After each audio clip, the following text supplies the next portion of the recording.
dipersembahkan oleh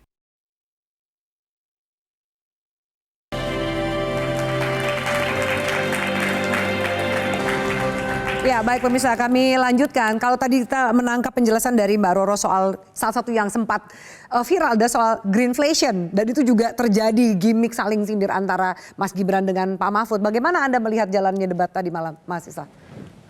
Kalau saya sebenarnya tidak menyesalkan persoalan-persoalan gimmick, karena bagaimanapun debat pilpres ini adalah beauty contest. Sebenarnya masing-masing paslon, masing-masing punya cara untuk menampilkan bahwa I'm the beauty one.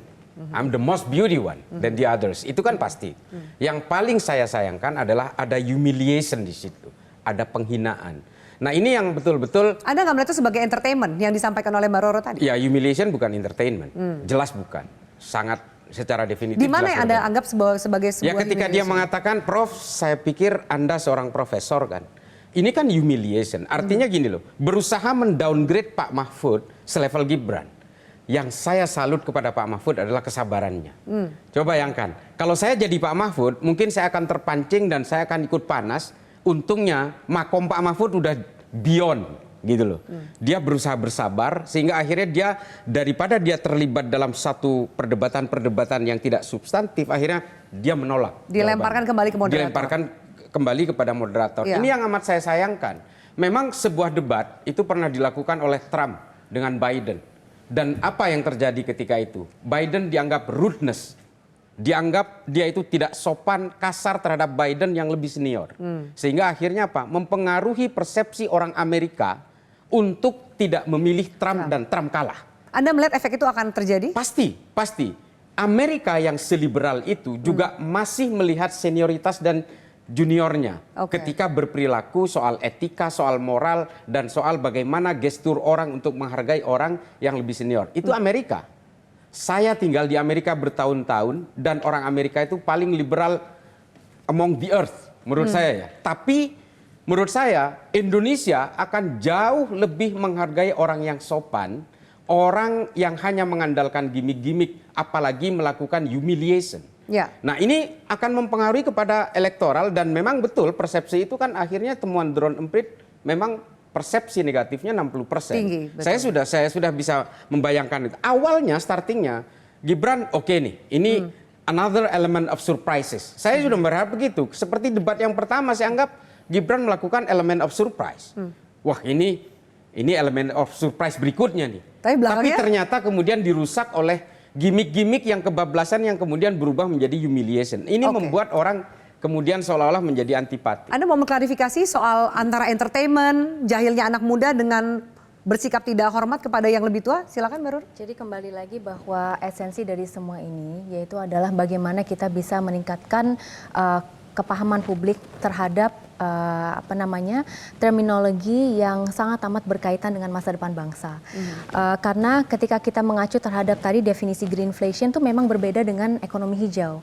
Maka kenapa kemudian ditanyakan kembali gitu kan terkait hal tersebut dan tidak dijawab dianggap receh gitu. Jadi kembali lagi bahwa ekonomi hijau itu ekonomi yang mempunyai supply chain yang linear.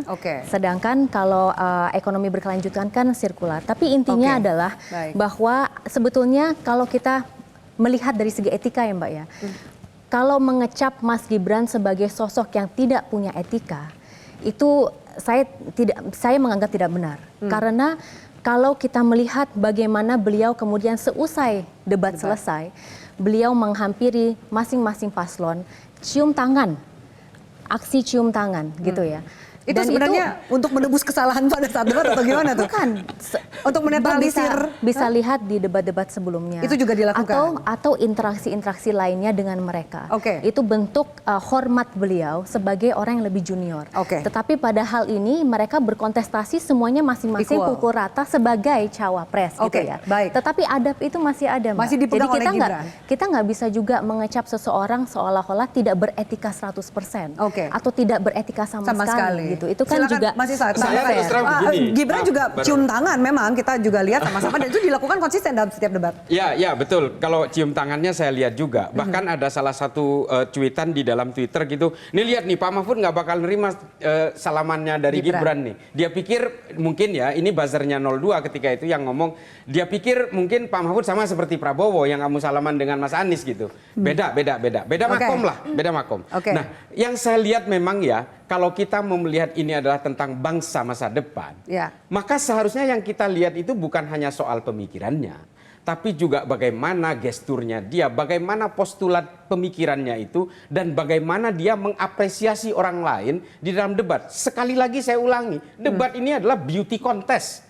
Orang akan melihat setiap detik dari berbagai perspektif apa yang dilakukan oleh orang-orang ini. Oke. Dan ini akan menjadi pertimbangan utama dari setiap orang yang akan memilih. Prof Ikrar, saya minta tanggapannya terlebih dahulu bahwa kalau ini dianggap sebagai beauty contest mungkin sah-sah aja bagaimana caranya Gibran menunjukkan keindahan dia tanda kutip dalam debat, kemampuan dia. Bukan beauty. Ya, saya kebetulan pernah menjadi dosen di bidang ilmu politik dan hubungan internasional ya. Itu kalimat pertama yang saya jelaskan pada mahasiswa ya, itu adalah politics is interesting, politics is amusing, tapi politics juga disgusting. Tadi yang dikatakan oleh Bung Disgusting, Suri. menjijikkan. Menjijikkan Oke. ya. Dan buat saya apa yang dilakukan Gibran semalam masuk ke dalam disgusting. Bukan seperti kata teman Mbak Roro di TKN katanya, ini kan politik yang entertaining gitu kan.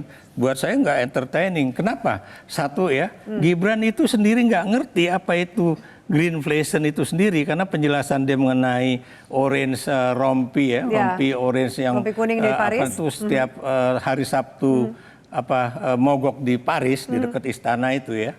Itu kemudian saya juga lihat sendiri dan saya memang nggak bisa lewat situ karena memang dijaga polisi ya. Dan itu bukan gara-gara greenflation tapi greedflation. Jadi apa dan itu karena pemerintah dianggap itu greedy memberikan pajak yang tinggi untuk sebuah bahan bakar yang harus dibeli oleh rakyat dengan harga yang tinggi. Sementara kalau greenflation itu kan bukan yang seperti dijelaskan oleh Gibran, tapi perubahan dari misalnya tumbuh-tumbuhan yang harusnya buat makanan menjadi bahan bakar itu ada nilai yang naik. Nah itu yang kemudian disebut greenflation itu. Oke, baik. Nah ini juga ya. Saya ingin menjelaskan juga ya. Baik. Kalau penjelasannya panjang, mohon maaf Prof, saya harus jeda dulu supaya tidak terpotong. Pemirsa kami akan lanjutkan. Salah satu yang dibahas adalah juga mengenai food estate. Apa benar food estate itu gagal? Kita akan bahas usai jeda. Tetaplah bersama kami.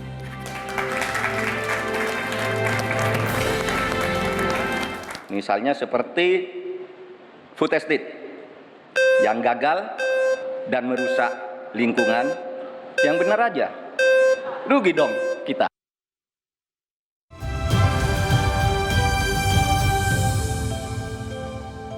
Dipersembahkan oleh Jelajahi cara baru mendapatkan informasi. Download Metro TV Extend sekarang.